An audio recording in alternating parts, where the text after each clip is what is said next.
This is a Maytag Gemini stove that the broiler element on the roof of the top stove isn't working, and I'm going to describe how we fixed it. We've already removed the two screws that hold it on the back, and then there's two screws that hold it to the roof.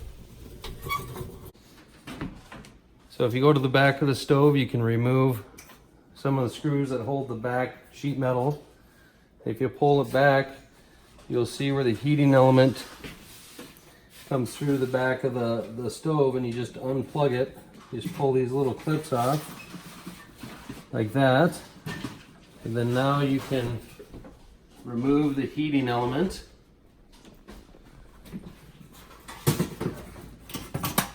from the stove, and you can see that this old heating element, the insulation has worn off, causing the element to short out and spark. And then now here's the new replacement element that we are going to put the bracket on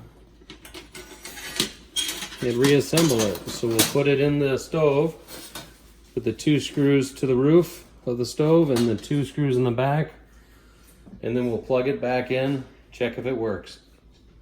So you can see in the back I got the screws in the back wall, and then also on the ceiling of there I got the two screws that hold in the bracket of the heating element, the broiler element. So now that I have it installed, it's a simple thing of just plugging these wires back on to the electrodes coming through, and then I'll put the screws back on the back, and then of course plug it in after everything is connected and secured. And there you have it. We reinstalled it, plugged it in, checked everything's working, and we're able to repair the stove with very little investment. All the parts were ordered off of Amazon. I'll try to link the parts in the description.